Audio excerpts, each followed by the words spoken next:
Wagwan, brother. Yeah. 2 weeks ago, I flew out to Connecticut on January 31st.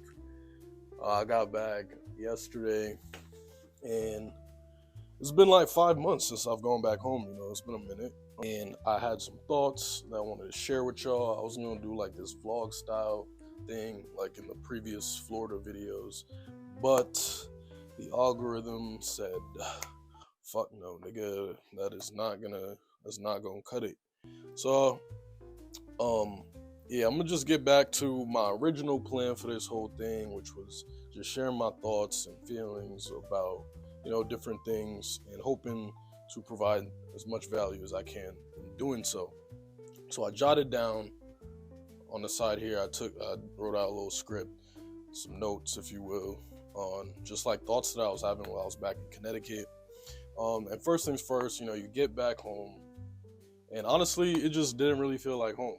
It felt a little bit uncomfortable, honestly. It wasn't like a good to be home kind of feeling, which I kind of expected that. I kind of expected, like, I feel like, oh, it's good to be back type of thing, but it wasn't.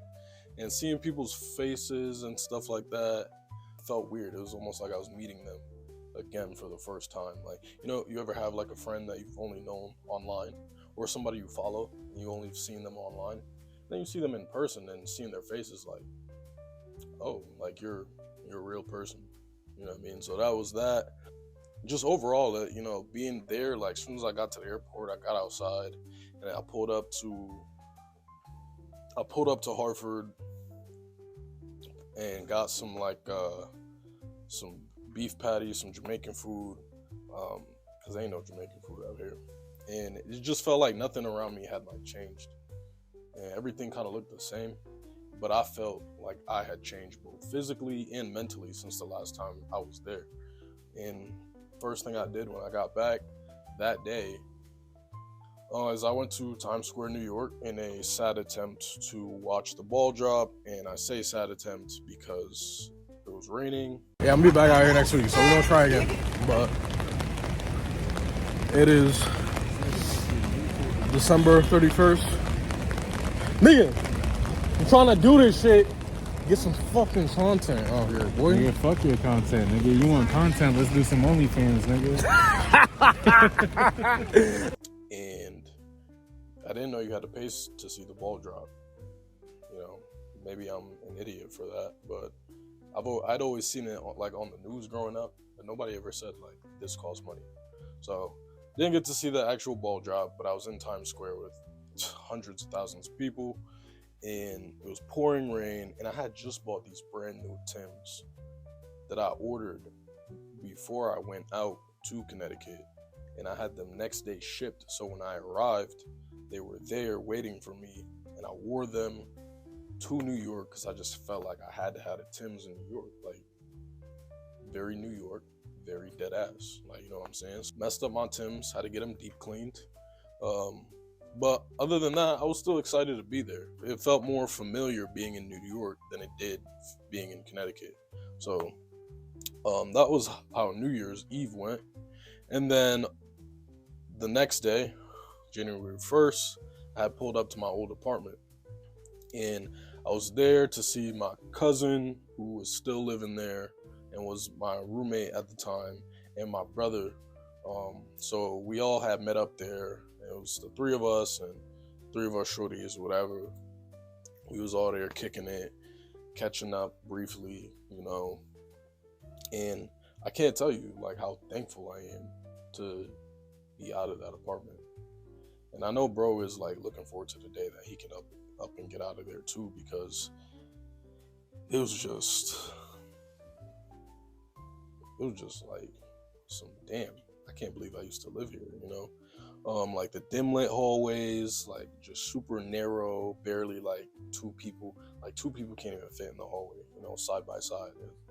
It's like one person at a time, like single file line. And when you're in the trenches, for those of you that know, and in them type of apartments, there's always like this like weird odor. It wasn't like rancid, but it just got like this something about the trench apartments got this odor to it, bro. It's just weird. So, we've had a lot of good memories there, despite the circumstances and all this, and like being there. But coming back and seeing it after like, I don't know, like 6 months maybe it's been since I've been there.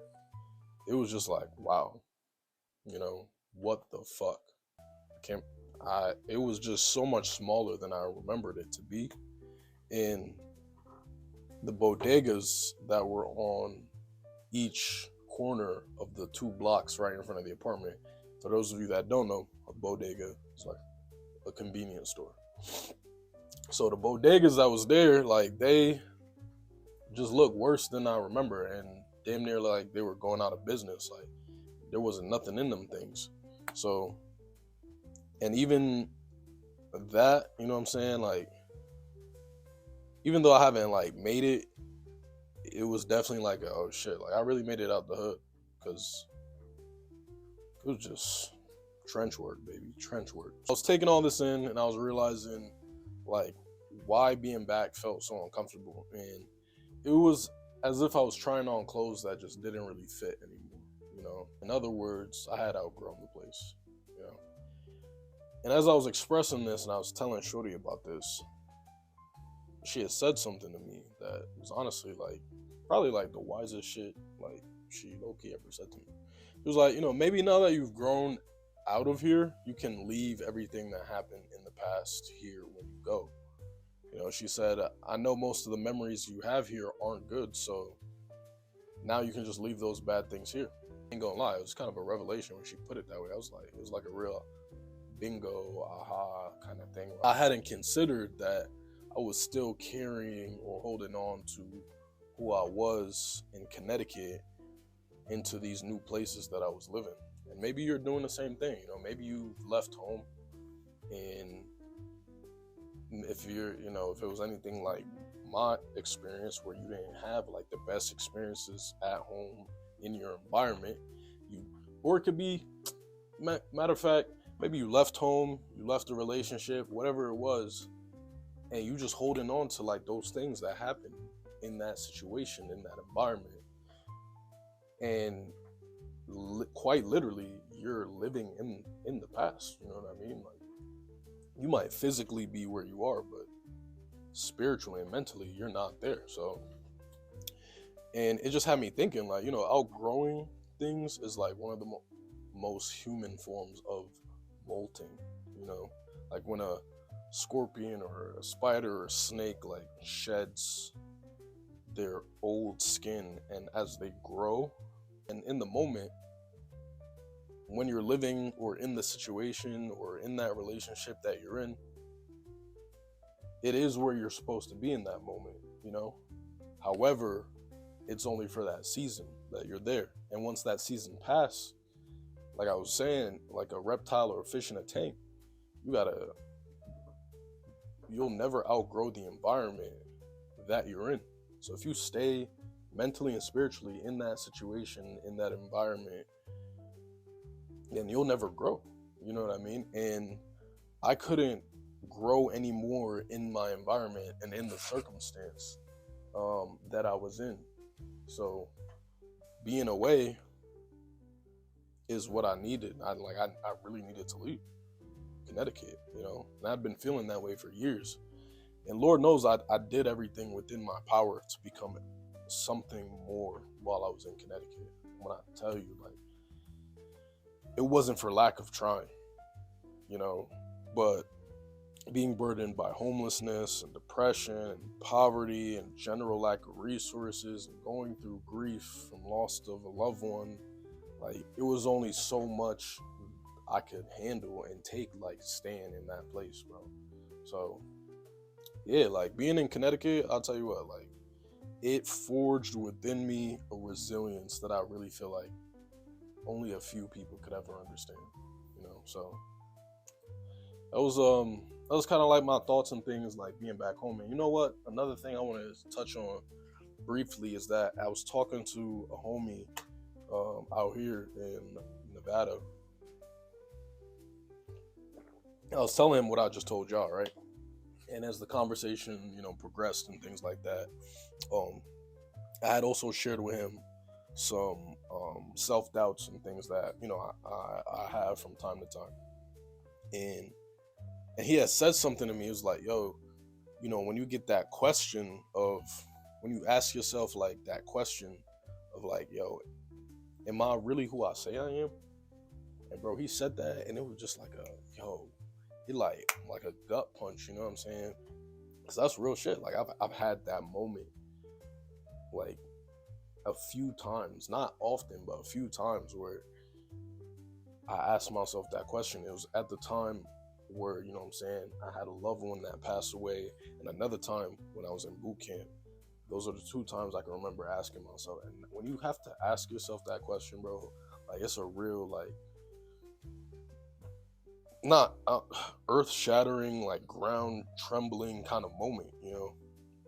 And that was just, I'm thinking like that's something I might speak on more in another video, just to keep this kind of like short. But yeah, that was, he asked me that question, I was like, bro, like you don't even know, like, you don't even understand like how much I understand. So that's it for today. I'm gonna show y'all some clips of the time out there in Connecticut and New York in the next video there. But for now, thank you for watching. Like, comment, subscribe, and yeah, I'm about to hit the gym ski, my boy. Peace. Rewind, I haven't seen you in a long time. You got me feeling so lonely. Even when you come through, I can tell that it isn't you. So baby, bring it in closely. Hate the way I love you, but you're so sweet. I always find a way to say the wrong things. I wish that we were laying in the same sheets, but lately you've been acting like you hardly come me.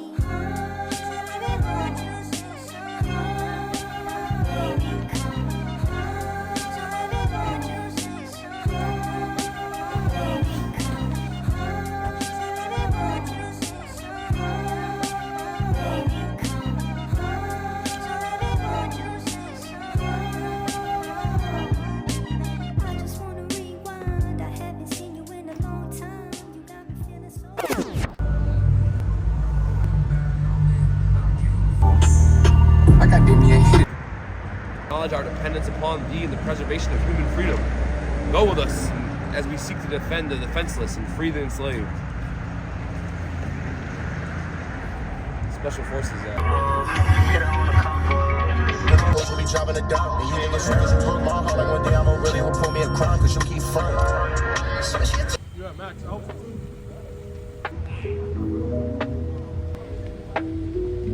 When that shit fell, I don't care.